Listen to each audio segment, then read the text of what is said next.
Srimad Bhagavad Gita ki Gaur Premanande. Om Namo Bhagavate Vasudevaya. Om Namo Bhagavate Vasudevaya. Om Namo Bhagavate Vasudevaya. Om Namo Bhagavate Vasudevaya. Om Namo Bhagavate Vasudevaya. Om Namo Bhagavate Vasudevaya. Reading from Srimad Bhagavad Gita.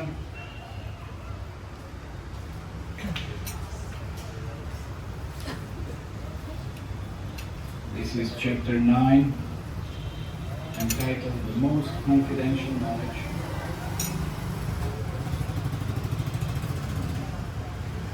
Text number 7.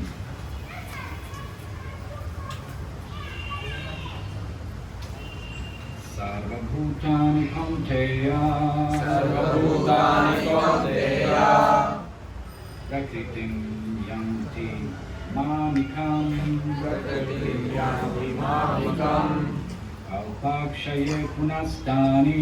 Kalpakshaye punastani. Kalpadau visrijyamyaham. Kalpadau visrijyamyaham. Translation and purport by His Divine Grace Sri Bhaktivedanta Swami Srila Prabhupada. Anybody here that needs translation? Anybody want some Hindi Marathi translation? Huh? Sure? Otherwise it can be arranged somewhere behind, but don't be shy. Somebody's not so. Okay. O son of Kunti, at the end of the millennium, all material manifestations enter into my nature. And at the beginning of another millennium, by my potency, I create them again. Report. The creation, maintenance, and annihilation of this material cosmic manifestation are completely dependent on the supreme will of the personality of Godhead. At the end of the millennium means at the death of Brahma. Brahma lives for 100 years, and his 1 day is calculated at 4,300,000,000 of our earthly years. His night is of the same duration. His month consists of 30 such days and nights, and his year of 12 months. After 100 such years, when Brahma dies, the devastation or annihilation takes place. This means that the energy manifested by the Supreme Lord is again wound up in himself. Then again, when there is a need to manifest the cosmic world, it is done by his will. Bahusham. Although I am one, I shall become many. This is the Vedic aphorism, Chandogya Upanishad. He expands himself in this material energy, and the whole cosmic manifestation again takes place. Om Jnana-Timiram Dasya Jananjana Shalakaya Chakshurtam Yena Tasmai Shri Gurave Namaha Shri Chaitanya Navishtam Savitamena Bhutale Swarupakaramayan Dati Svapadantikam Vandeham Shri Guru Shitaparakamalam Shri Gurun Vaishnavam Shashilpam Sagajatam Sakambana Varata Shri Vishakam Chadevam Sadvaitam Savadutam Parijana Saitam Shri Krishna Chaitanya Devam Shri Radha Krishna Padam Sagana Lalita Shri Shakam Shri Krishna Karuna Sindhu Jinabandhu Jagatpate Gopisha Gopita Kanta Radha Kanta Namaste Tapta Kanchana Gorangira Devinda Vameshwari Vishwabanusute Devi Pranamami Haripriye Panchakalpa Tulu Vyascha Kripa Sindhu Vyaya Vacha Patitanam Bhavane Vaishnave Namo Namaha Shri Krishna Chaitanya Nityananda Shri Advaita Gadadhar Shri Sari Gaura Bhaktivinoda Hare Krishna Krishna Krishna Hare Hare Hare Rama Rama Rama Hare Hare. Sarvabhuta bhutani kaunteya prakritim yanti mamikam kalpakshaye punastani kalpadau vitsrijamyaham. O son of Kunti, at the end of the millennium, all material manifestations enter into my nature. And at the beginning of another millennium, by my potency, I create them again.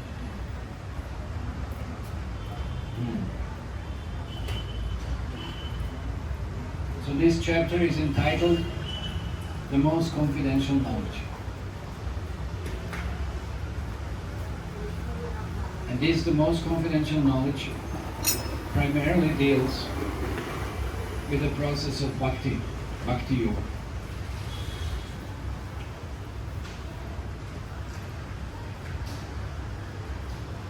The analogy usually that it's given is the analogy of a sandwich.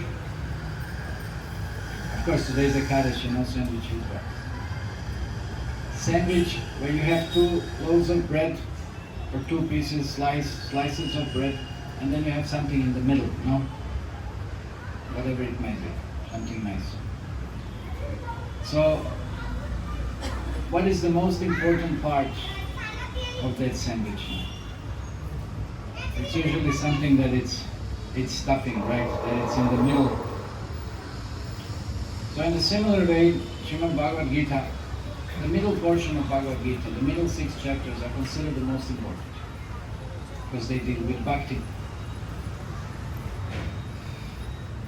The first 6 chapters deal with karma, yoga.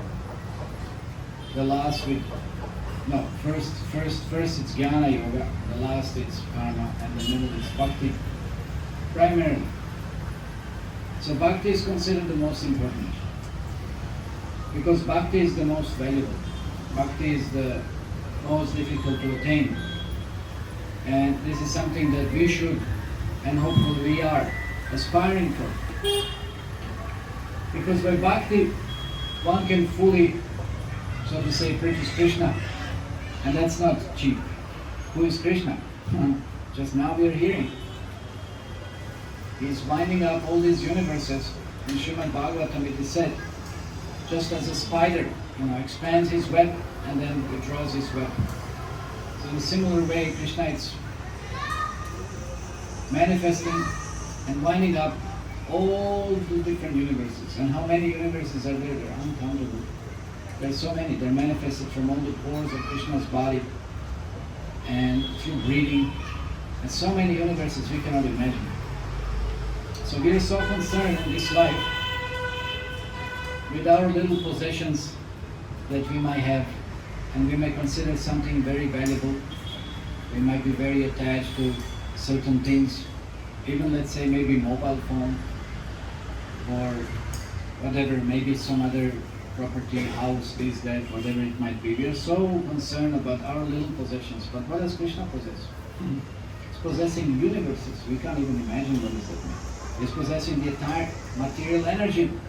We don't possess it. It has been given to us to use it. So we don't possess it, but we claim this false proprietorship. Vishavasvedam sarvam yat kincha jagatyam jagat dena tyaktena bunjitam advida kasya svidana. Vishopanishad states that one should be satisfied with whatever quota one is allotted for him. One should not claim more than that. So what is that quota that is allotted to us? That is nowadays very difficult to determine. What is it that it's meant for me? What is it that I should gain? What is it that I should aspire for?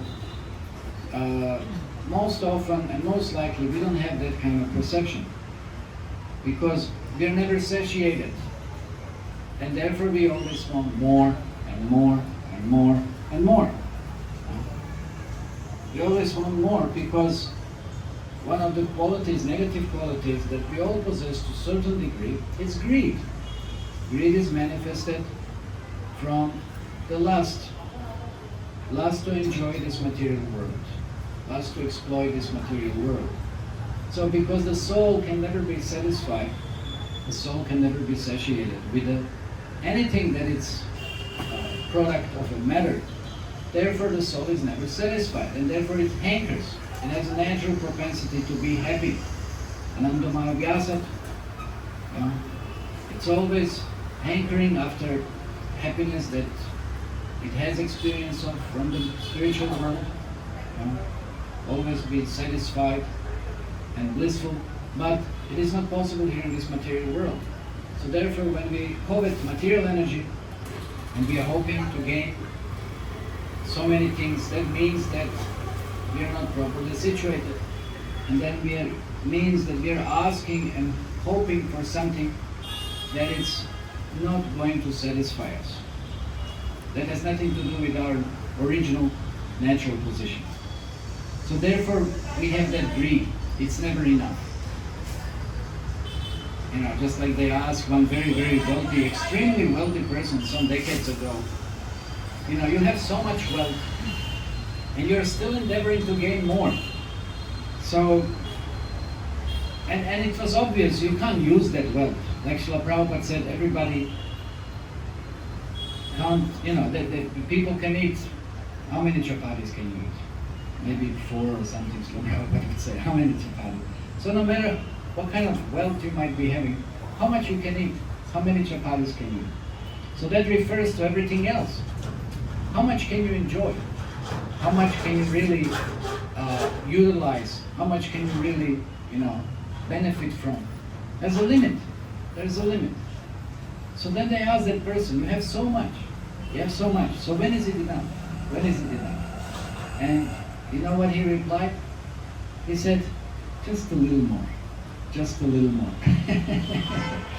So it's never enough. No matter how much you might be having.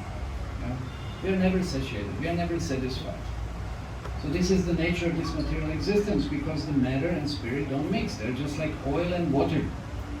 Sometimes when you're cooking, let's say when you're cooking some Chinese item or some pastries or something, you want to cook them in the water or something, you would add some little oil, no? But you have to stir it there so that it's somewhat mixed, but eventually the oil will surface up, Oil will be there in the surface. You can't mix it. You can't mix it. So we're in the process of steering. We're trying to steer this material energy. We're trying to mix with it, but it doesn't work. It's impossible. We're not happy and satisfied. So this is that nature of material world, and this whole world belongs to Krishna. And what is this one material universe? Like just when Chaitanya Mahaprabhu was here, he said that the whole entire universe, I will deliver the entire universe. What is this one universe? What is the difficulty of delivering one universe? Because when he was approached by name was Mukunda Datta, who said that so many people are suffering. I wish my Lord that you transfer all their sins and I will suffer for them. So that was extreme compassion towards living beings. And Chaitanya Mahaprabhu was so pleased that somebody is ready, to suffer unlimited sins, unlimited karma, practically till the end of the universe, for sake of other living beings, so that they can be delivered.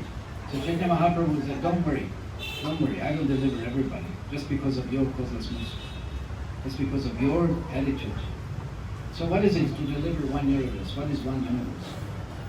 For us, we can't imagine. For us, we can't even understand what is the real wealth and how much wealth is there on this planet. What to speak of other planetary systems, what to speak of other universes. We cannot even imagine what is position. But here we see, we are hearing that Krishna is the source of all the creation. So how wonderful and how great Krishna is. He is having so much. But devotees are not concerned with what Krishna is having. Devotees are concerned, they want to have Krishna. Devotees want to have Krishna. They don't want anybody or anything else. They just want Krishna. Like that, there is that joke that Krishna said to one lady. He said to her, "You are so ugly, only monkey will marry you. And then she said, well, Krishna, I only want to marry you. And then all the gopis started laughing and clapping hands and said, Krishna is defeated now. But she said, I've left everything in my life, I renounce everything, and I only want to marry you. So Krishna was defeated. So gopis were very happy. They're always very happy when Krishna becomes defeated like this. So when you marry Krishna, when you have Krishna, this is bhakti. This is bhakti because Krishna is everything.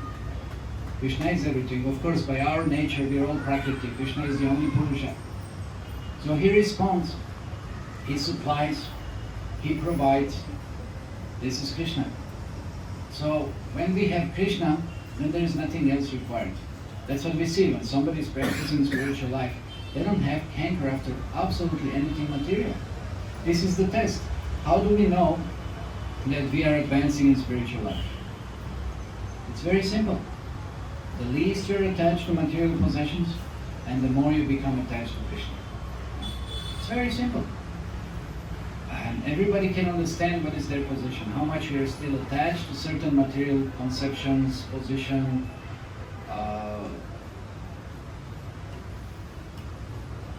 possessions that we might be having, whatever, anything material.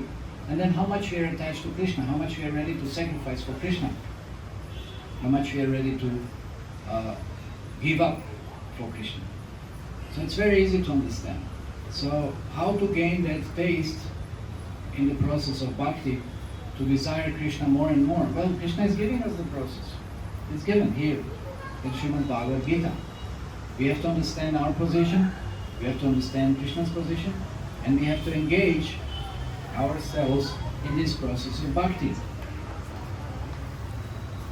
Because by bhakti, bhaktya mam abhijanati yamanishasmitapataha tato mam tatato gyatva vishtitat anantaram.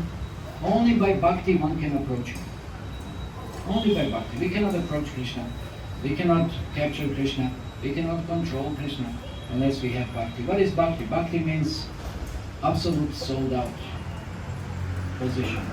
It means we are unreservedly ready to sacrifice and give everything for someone else. That's bhakti, of course, no one else but Krishna. So it ultimately refers to Krishna. So this is bhakti. Bhakti means complete, unreserved surrender, complete sacrifice for Krishna. And we see this in this world. We see this in this world. Whenever somebody is serving someone, there is a natural feeling of obligation, right? Of gratitude. We see that, and we feel obliged. I'm sure many times you might have had that kind of experience. Let's say when the mother serves the child, like Srila Prabhupada gives this example, saying that this is the closest towards the real what love means. Of course, that is also tinged with some motives, with some personal considerations to some extent, but it's the purest form of relationship that we can find in this material world. Everything else, there's some agenda behind, there's some purpose behind. So it's very close. So when we see certain service being performed, and as selfless that is the case, we feel obliged.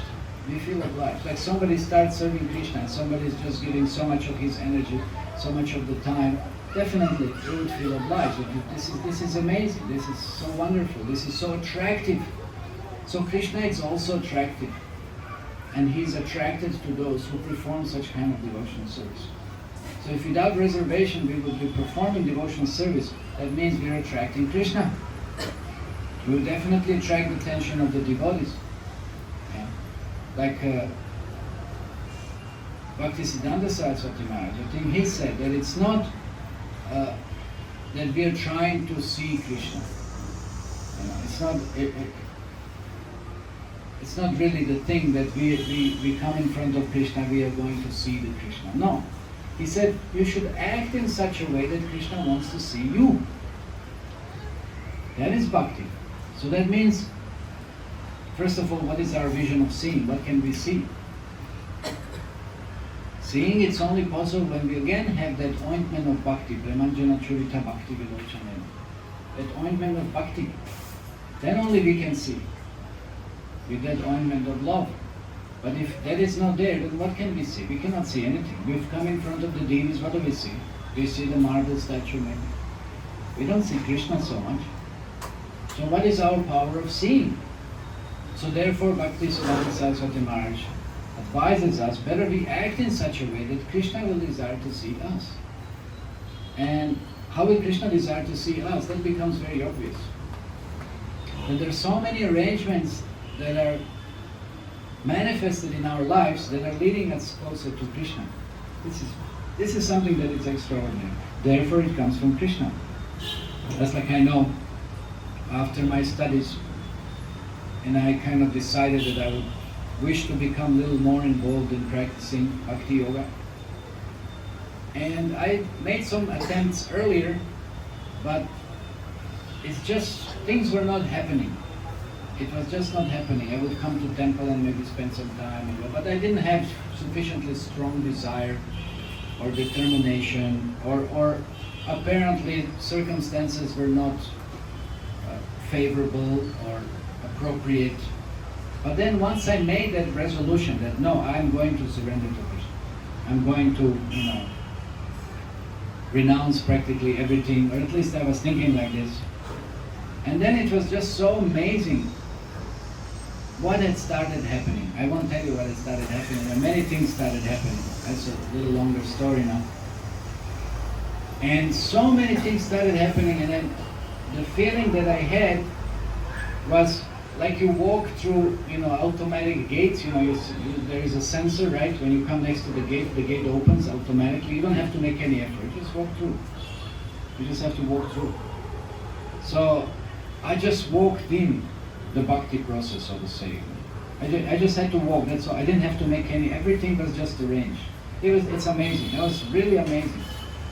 That's one of my first realizations. When you decide to, at least decide, you might not be fully, but at least you decide to somehow and to some extent surrender to Krishna, then everything becomes possible. This is why Srila Prabhupada said, the word impossible is the word in a fool's dictionary. Everything is possible. Everything is possible. If we decide, or at least if we desire to become empowered, then everything is possible, because we just become an instrument. We just decide to become instrument, like Arjuna here in Bhagavad Gita, Nimitta Matra Bhava Savya Sachin. Krishna is just saying, become my instrument. Everything is already done. It's amazing. Krishna in the universal form, before the battle of Kurukshetra, he's showing Arjuna, all these warriors, all these Kurus, they're all mashed in my feet, they're finished by the time, they're always. Even if you don't fight Arjuna, they're finished. They're gone. I've decided as such, and it's done. It's already done. But if you want to take the credit, then you better follow what my instructions are. Better follow my instructions. Then you'll get the credit. So everything is done, but it's up to us now. Do we want to take credit? Do we want to take credit? And what is the credit for? Credit is not for some prestige, for some recognition, for some this, for so that. No, credit means we come closer towards Krishna. We are gaining that bhakti. We are developing relationship with Krishna. That's the credit.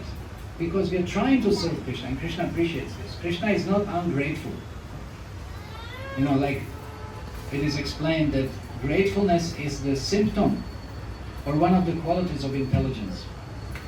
How many times somebody might be doing something for us and we don't even notice that, we don't recognize that. Just like I mentioned parents sometimes. I have that realizations. I can say until I live with my parents practically, I never really appreciated whatever they've done for me.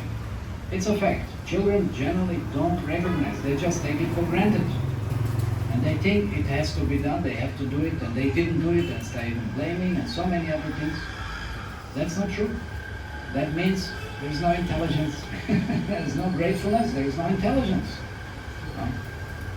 But later on we start understanding, when we somewhat become mature and we have also similar experiences, and maybe we start doing so many things for so many others. What means gratefulness and how somebody responds or he doesn't respond.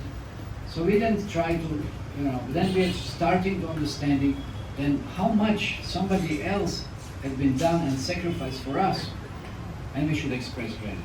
And then what means that gratitude? What is the greatest expression of that gratitude? But then there's nothing more important and greater than bringing somebody else also closer to Krishna. Because that's, again, how we started this discussion.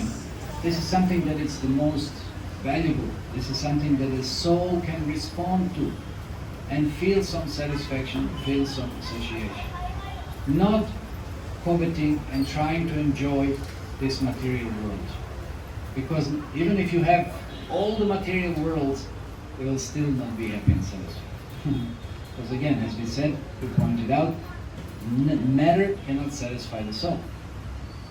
Matter cannot satisfy the soul. So no matter what our position might be, in this material world, we will never be happy and satisfied. We will always be disappointed. There's always be something lacking. What is lacking? Krishna.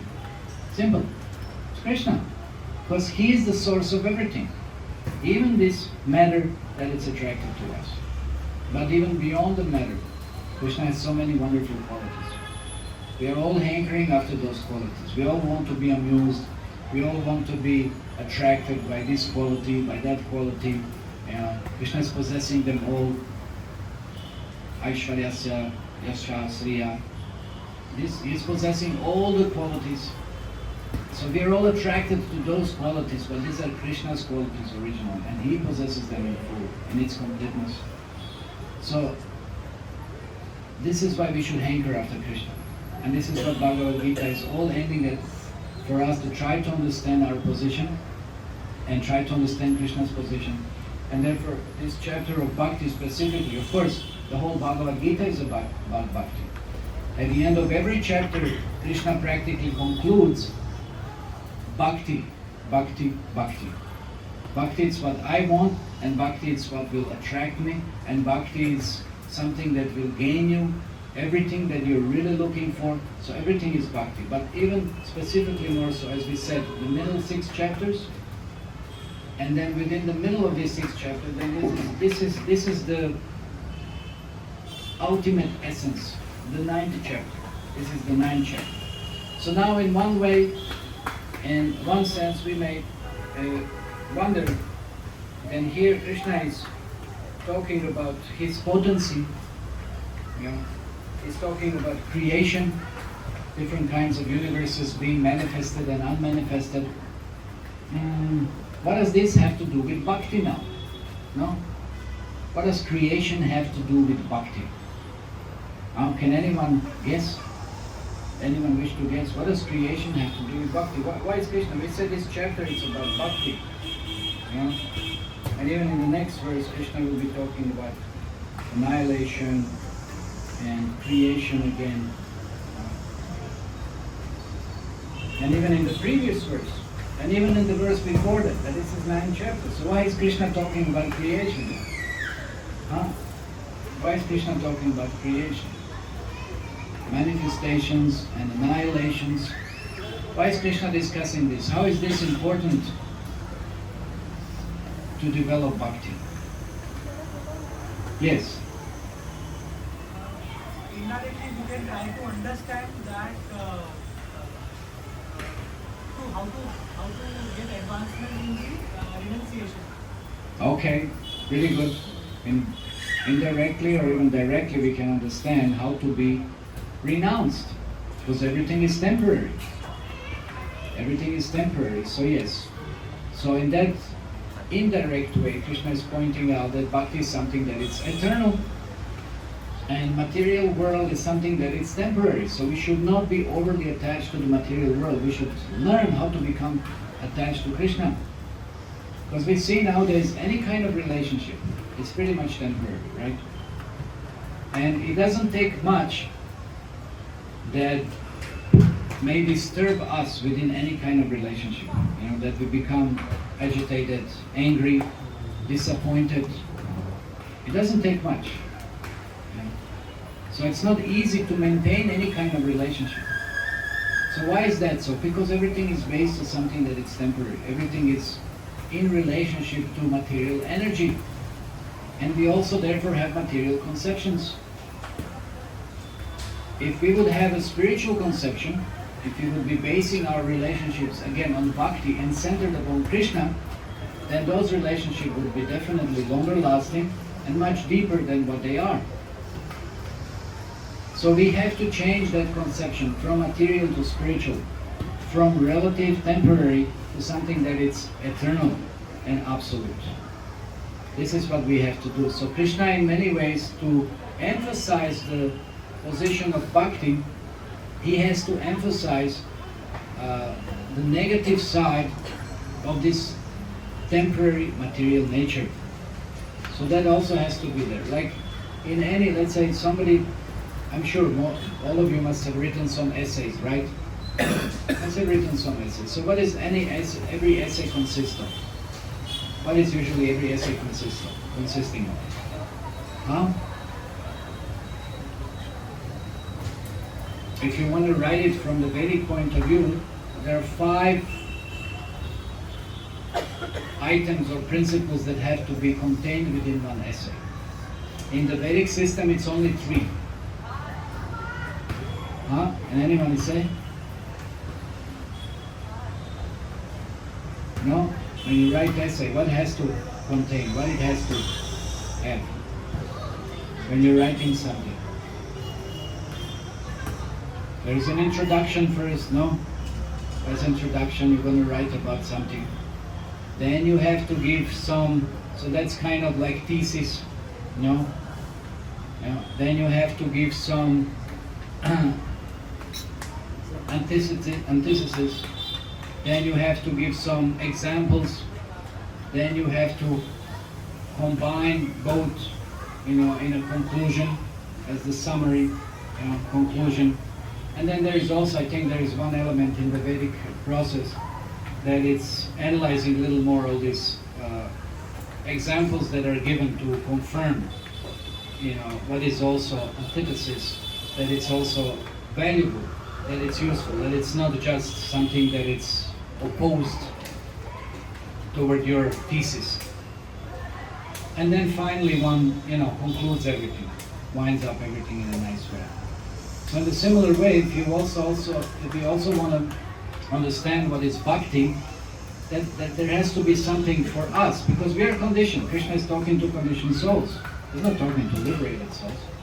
So we also have to understand the negative principle of material energy. How material energy binds us and how material energy will never satisfy us. Because it's temporary. We are Satchitananda Vigraha. We are Sat. By nature, spirit, soul is eternal. And we don't want to, what is the reason we don't want to die? Anybody here wants to leave the body? Is anybody here who is really desiring to leave the body very soon or immediately maybe? Why we don't want to die? This morning I caught one cockroach. He was there. And he was running. He was running so fast. But I was faster. And I caught him in a glass. I took paper and then we kicked him out. But that cockroach was fearing for his life. No? He was fearing. Otherwise, why would he run? He would just stay there, look at me, and I'll look at him, and but he was fearing for his life. And he was running. He didn't want to die. He thought, he might die. No? World is a dangerous place. Every bird, it's very, ever seen a bird, how the bird is eating? They just eat little to the immediately look somewhere, completely look here. What's going on? No? Always in fear, always in anxiety. That's the nature of material world. So, but still, so every living being wants to live. They don't want to die. We also don't want to die. Intrinsically, we don't want to die. So then, what means death? What means dying? So why we don't want to die? Why we really deep, even those people who commit suicide, it's a very, very heavy decision. They don't want to do it, but most likely the circumstances are such that they think that they should do it or whatever. But nobody wants to die. Intrinsically, nobody wants to die. Why? Huh? Why nobody wants to die? It's not such a difficult question. Why nobody wants to die? Huh? What do you think? Huh? Somebody here? Why we don't want to die? Do you ever ask your friend why we don't want to die? Okay. We want to enjoy life, but why we want to enjoy life? Yeah, we have hope, but where is that hope coming from? No. Okay, senses, but what kind of senses? You have to be more precise. It's not material senses. I'm giving you the clue. Huh? Soul. Somebody cannot control his soul, so he has to speak up. Without being controlled. Yes, without being called upon. Yes, soul. Soul is by nature, it's eternal. So anything temporary is foreign to the soul. It's incompatible. It's incompatible. That's by nature, inherent nature. We don't like anything temporary. We don't like anything. I know sometimes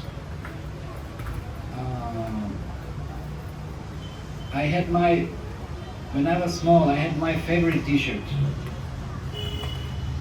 And my mother still has that t-shirt, and it's small like this. It's so funny.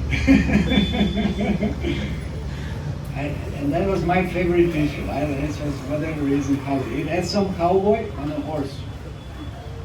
Like this, there was some kind of imprint like this. And I liked that t-shirt. I don't know, I liked horses before, whatever. It's like fun. So that was my favorite t-shirt. So even when the t-shirt, it started, sometimes due to washing and wherever, it starts falling apart.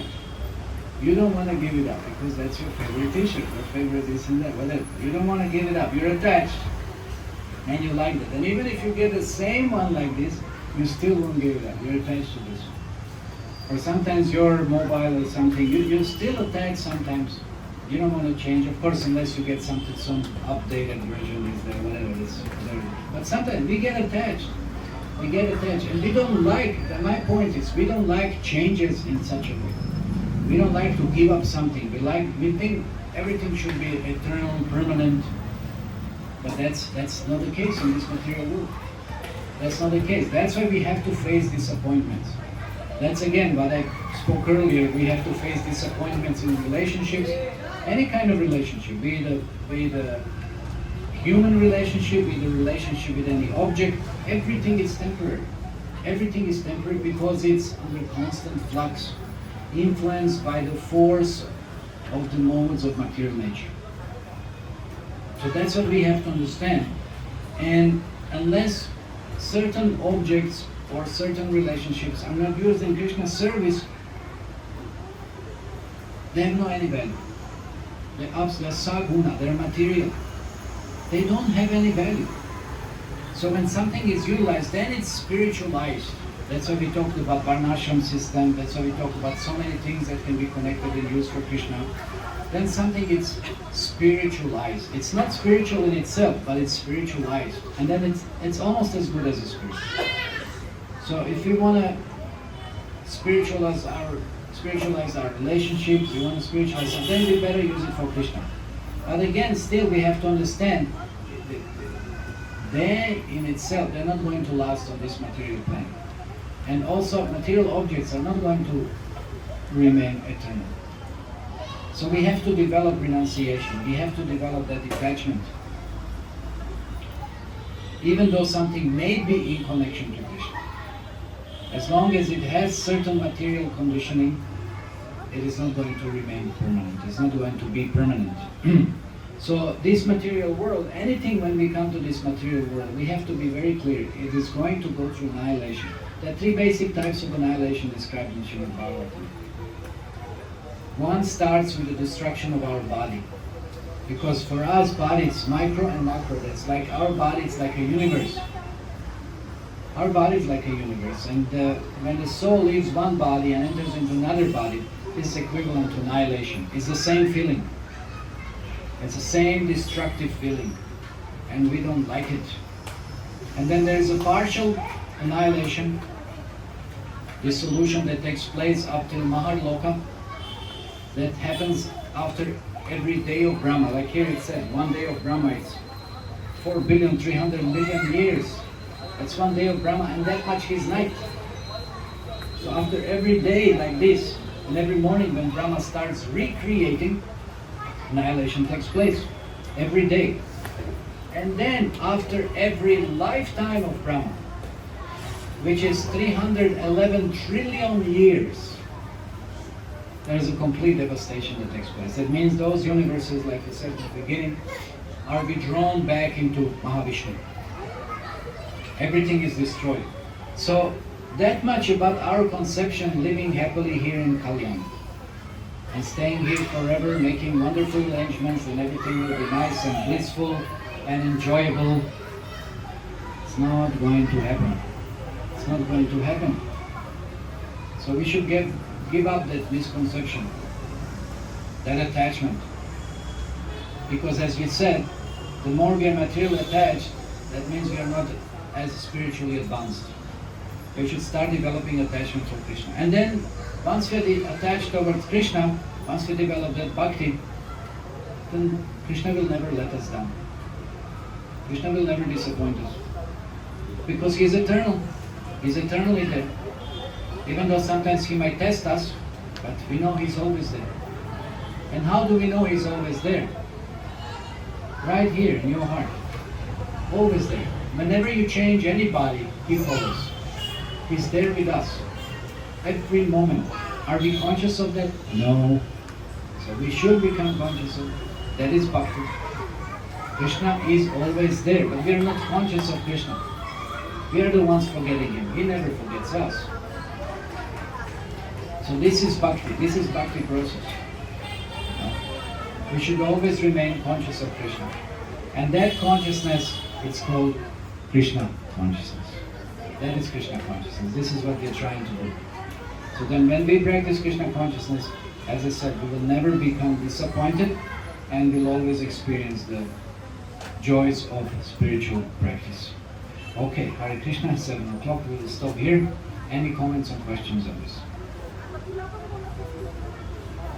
Yes. Maybe you can take, if you have another mic or something, probably better, everybody hears the question. Hare Krishna.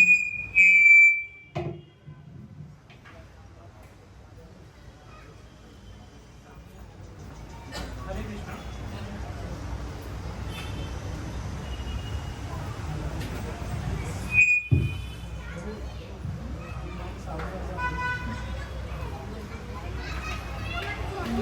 Last 5 lines. Can you come here? Just sit here. Because you're just in front of the speaker, and that's why the mic is useless. Okay, try now. Hare Krishna. So, In the last 5 lines, it is written, then again, where there is a okay, now. when there is a need to manifest the cosmic world, it is done by His will. Then again, how do we understand then again when there is a need? When there is a need, it is explained that living entities are just like small children, unborn children. What means unborn children? So unborn children are there within the womb of the mother, no? And sometimes the children, they become very active and they start kicking. Lord Brahma gives that example that when he hid the coward boys and calves from Krishna, so he made an offense. So he said, please forgive me for this offense. It's just like as if mother is feeling the kicking of its own child. So she doesn't take that seriously. That's the example.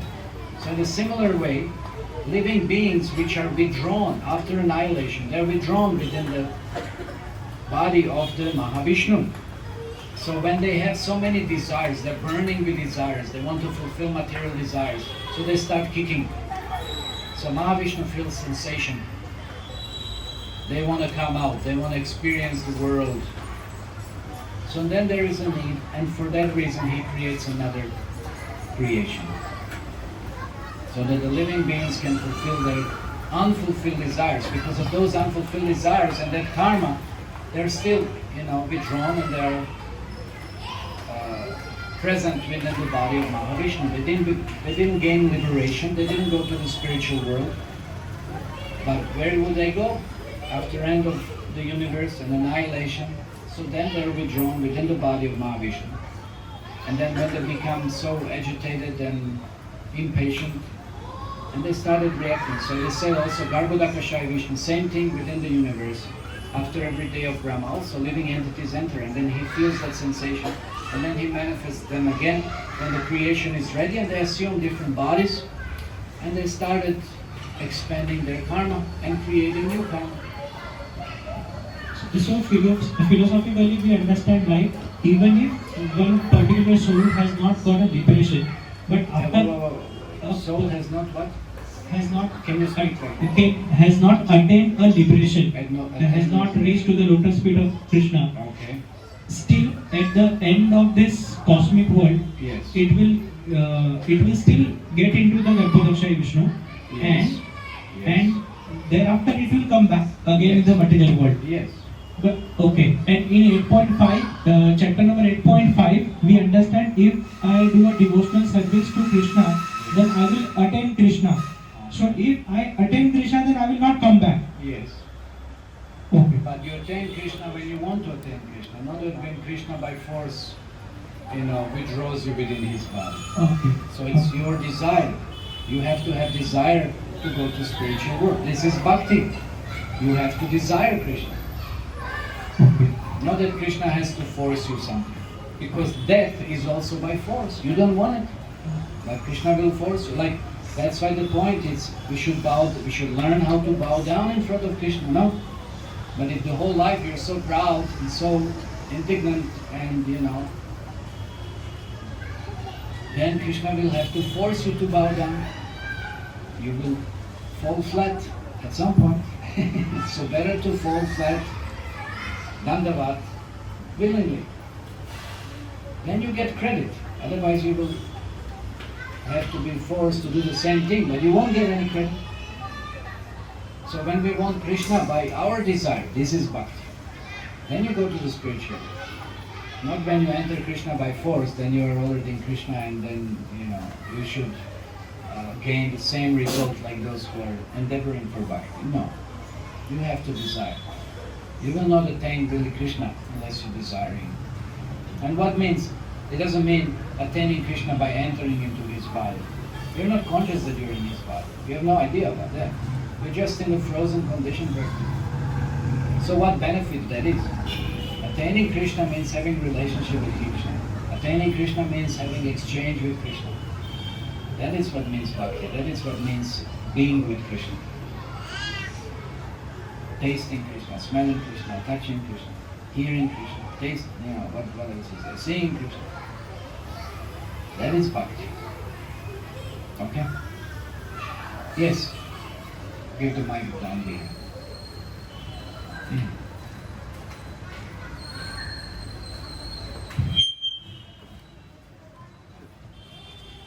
Hare Krishna. So after the final annihilation or devastation, when the souls enter back into the pores of the body of Mahavishnu, what does the soul actually does there for such a long span? And what is the state? Mostly sleeps. Sleeps. It's, as I said, in a frozen condition.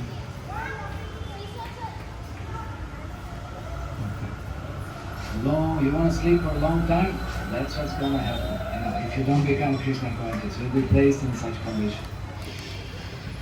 Same thing during the day of Brahma. It's a long day. 4,300,000,000 years. It's a long sleep.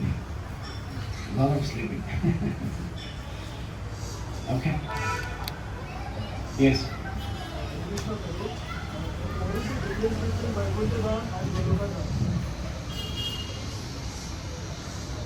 Okay, difference between Vaikuntha Dham and Goloka Dham. The difference is when one is attached to Vaidhi Bhakti, he goes to Vaikuntha. Principles, rules and regulations. Then one goes to Vaikuntha. Because Vaikuntha is the plane where the relationship is mostly of awe and reverence. Shanta and Dasya Rasa. So two rasas are there. But Golok Vrindavan, it's primarily Madhurya Rasa, although it includes all the others which are centered upon Madhurya. And then those who practice Raganuga, spontaneous attachment to the Lord, then they go to Golok Vrindavan. So that's the difference.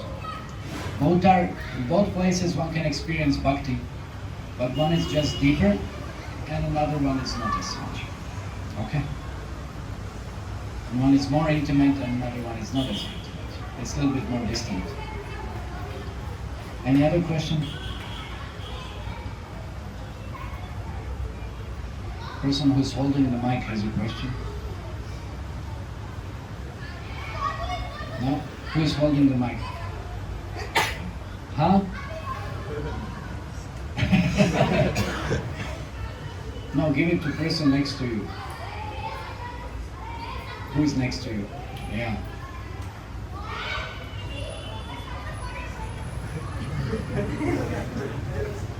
No.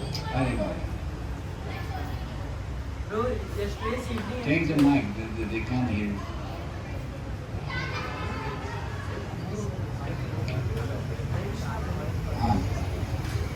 Yesterday's evening lecture, you taught us that as we are following the Vaishnavism in Krishna consciousness, we have to avoid eating meat.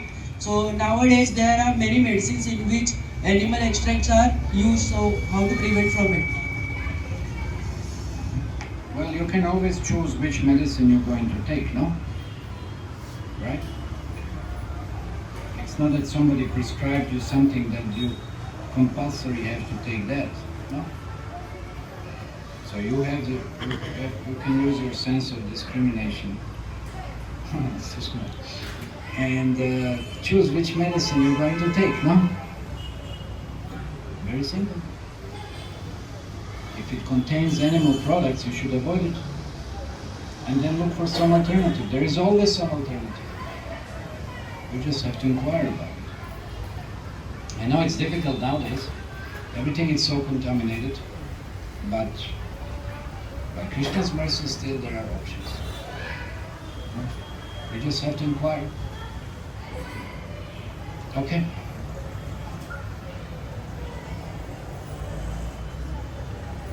Yes, there's a question here. 1 second. That's all the mic is there.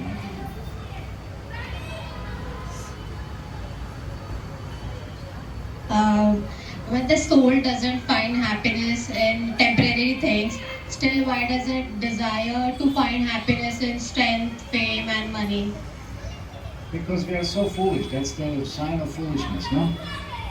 When we're going to learn the lesson? How much one has to be bewildered that it keeps on desiring same things over and over and over and never learns the lesson. This is why in Srimad Bhagavatam there is an example of chewing the chew, no? You've already tasted it, you already know what it is so many times. Still, you choose to become cheated, no? Because you don't want Krishna, like, you don't want Krishna. So that's why there is no other option. Then material energy will bewilder you and present you with some other option. Even though it's practically the same thing, but material energy is so expert, because you so desire. Then material energy will cheat you and say, no, this is your desire, but just try a little harder. And maybe from this angle of view, or maybe in this way, just keep on trying. And there is Bahushaka in Antacha. There is a myriad of ways that material energy can bewilder us. So as long as we don't want Krishna, we are allowing ourselves to become bewildered. So it's just like that story. Bhakti Charan Maharaj, he told one story, circus story. You know the story of circus? Circus story? No? Some of you know the story of the circus? So, once upon a time in Kalyan, then came one circus. Big circus with lions and so many. The circus, it was advertised, amazing circus, this and that. So much fun will be there. So advertisement went for like 1 month. big billboards on media, and everybody was told, wow, you heard about the big circus camp, it's like, so yes, we all have to go and see. And then also what was the amazing feature about that circus, it was very cheap. It was very cheap, just like few rupees or something. Extremely cheap. You won't believe that that's the cost of such kind of ticket or something. Extremely cheap. So then when the day came, so many people lined up. The line was like from here to Dombi Valley. I don't know. There are so many people of Kalyan, like everybody wanted to enter the circus. We're waiting in the line, and finally they opened the gate, and they said, but everybody one by one. Everybody can enter one by one. You get your cheap ticket, and then you can enter inside. And now the first person that entered into big, huge, enormous tent, he entered inside, and what he saw when he entered, he was shocked. He said, there was nothing. There was nothing. There was nothing in this tent. And when you have a lot of expectation, no? But you become disappointed, how do you feel? You feel angry. You feel betrayed. You feel cheated, no? So he was very angry. He said, what is this, even though he didn't pay practically anything for it, but he had so much anticipation, and he became angry. And then there were some people inside, the tent, which were part of the organizing program. And then he started picking up the fight. So what is this? So much advertising, but this is empty. What is this? What is this? So then he was arguing with them, and he started pushing them and this, and then they beat him up. They had to physically deal with him, and then they kicked him out. And now when he came out, he brushed the dust, he adjusted his hairstyle. He was like, he thought, what will people think? Because it was such a big show and everything, and I'm exiting like this in such a unglorious and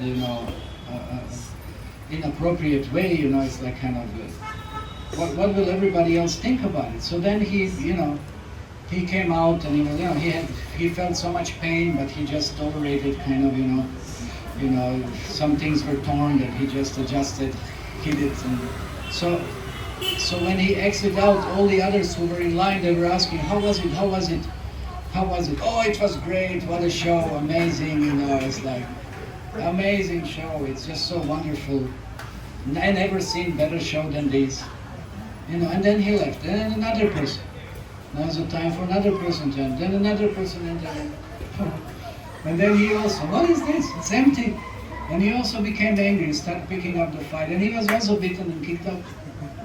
So if you don't like it, get out, kick out. And then when he came out, then people also, how is it? Oh, it was great, it was fabulous, amazing program, amazing, amazing. So what is the point? And then even better, that first fellow who entered in, after some time he heard other people talking, it's amazing show, it's wonderful, And then he said, well, maybe I missed something, I better stand in line and go again. Because everybody was saying it's such an amazing program, it's so entertaining, it's so amazing. No? So this is our position in this material world. We are chewing the truth. Everybody's saying this life is so great. I'm enjoying so much. I'm experiencing this world in so many wonderful ways. Everything is so great. We are fooling each other. And we are such a fools that we don't want to admit what is the reality. Janma, Mrityu, Jara, Vyadi, Dukkha, Dosham, Darshanam, Adhyatmi, Kalibhauti, Kalidai, with so many pleasures. We are not honest. We want to bluff ourselves, we want to bluff others, we put a mask pretending, yes, I'm so successful in life, I'm enjoying life, I just have this and I have that, and I'm so this and I'm so that, Whereas Maya is kicking us and kicking and kicking and kicking and kicking and kicking, and we still want to remain bewildered. We want to remain cheated. So it's a circus story. Our life is a circus story, and everyone else's material life is a circus story. We want to become bewildered by mind. And we're allowing ourselves to be bewildered by others who are equally bewildered. Yeah? So this is the nature of the material existence. Yeah? We choose to be fooled ourselves. And we enter this world, we think it's a cheap place. Do you ever get anything for nothing? No, you have to pay a price. You have to pay a price. But you want to exploit this world, you're not ready to sacrifice anything. And then you become angry when you want something for nothing. So that's our conditioning. Okay? Any other question?